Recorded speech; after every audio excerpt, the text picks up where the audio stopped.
আসসালামু আলাইকুম, সবাই কেমন আছেন? আশা করি আলহামদুলিল্লাহ আল্লাহর রহমতে সবাই ভালো আছেন। আমি আলহামদুলিল্লাহ ভালো আছি। দেখেন তো আমার সবজিগুলো কত সুন্দর দেখা যাচ্ছে, তাই না?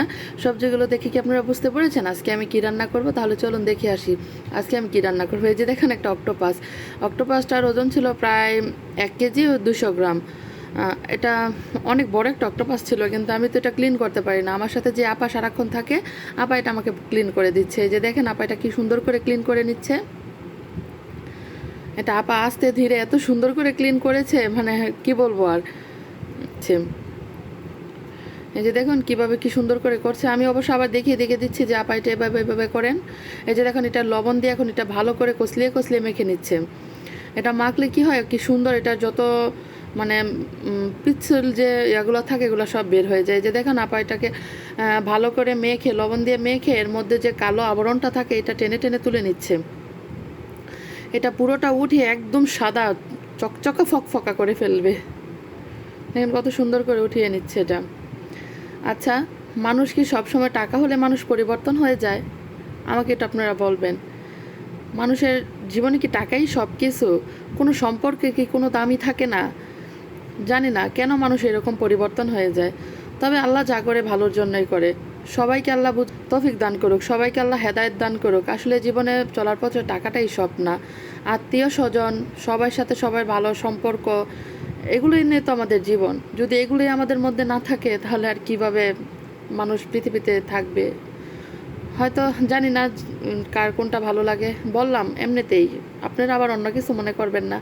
কেন জানি মনে হলো কথাগুলোর জন্য বললাম। আচ্ছা দেখেন আমার অক্টোপাসটা কত সুন্দর ক্লিন হয়ে গেছে। এখন এটা আমি সিদ্ধ করে নিচ্ছি। এর মধ্যে আমি পানিটা বলকি এর মধ্যে দিয়ে দিচ্ছি এক চামচ পরিমাণ লবণ দিয়ে এটার মধ্যে আদা আর লেবু দিয়ে এটা আমি সুন্দর করে সিদ্ধ করে, এই যে সিদ্ধ হওয়ার পর এটার মধ্যে আমি দিয়ে দিলাম বরফের পানি দিয়ে যে সসগুলো নিয়ে দিচ্ছি। এখানে দিলাম টমেটো সস, এখানে ওয়েস্টার সস, এখানে দিলাম লাইট সয়া সস, এখানে সয়া সস, তারপর দিলাম বারবিকিউ সস, ফিশ সস দিয়ে এর মধ্যে দিয়ে দেবো আমি এখন আমুলের যে বাটার, ওইটা এই যে বাটার দিয়ে সুন্দর করে বাটারটা গলিয়ে নিব।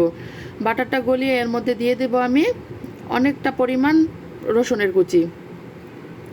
রসুনটা যখন লাল লাল করে ভাজা হয়ে যাবে এর মধ্যে দিয়ে দেবো আমি কয়েকটা কাঁচামরিচগুলো আমি ফালি করে দিব না, শুধু মাঝখান দিয়ে একটা করে ভাগ দিয়ে দেবো। এর মধ্যে দিয়ে দেবো বড় বড় কেটে রাখা পেঁয়াজগুলো দিয়ে এখানে দিয়ে দেবো আমি বেবিকর্ন দিয়ে এখানে দিয়ে দিব আমি ইয়েলো পেপার, তার মধ্যে দিয়ে দেবো রেড পেপার, এর পরে দিয়ে দেবো এখানে গ্রিন পেপার। ক্যাপসিকামগুলো দিয়ে আমি ভালো করে এটা নেড়ে চেড়ে মিশিয়ে নেব। এখানে দিয়ে দেবো সয়া সস, একে একে যে সসগুলো দেখালাম সবগুলো সস আমি এখানে দিয়ে দেবো টেবিল চামচ পরিমাণ। এর মধ্যে ফিশ সসের পরিমাণ সামান্য দেব, দিয়ে এটাকে আমি ভালো করে মিশিয়ে এর মধ্যে দিয়ে দেব মরিচের গুঁড়া, কালারটা যাতে আরও সুন্দর হয়। তার মধ্যে দিয়ে দেবো আমি একটু হালকা হালকা পরিমাণে গরম পানি, দিয়ে এটা মিশিয়ে এর মধ্যে দিয়ে দেবো আমি অক্টোপাস। এই যে দেখেন আমার অক্টোপাসটা দিয়ে দিলাম। আমার ছেলে যখন এটা সিদ্ধ করেছে তখন থেকে এটা খেয়ে নিচ্ছে, অনেকটা খেয়ে ফেলেছে ও। এই যে দেখেন এটা আমি ভালো করে নেড়ে চেড়ে সসের সাথে মশলার সাথে মিশিয়ে নিব।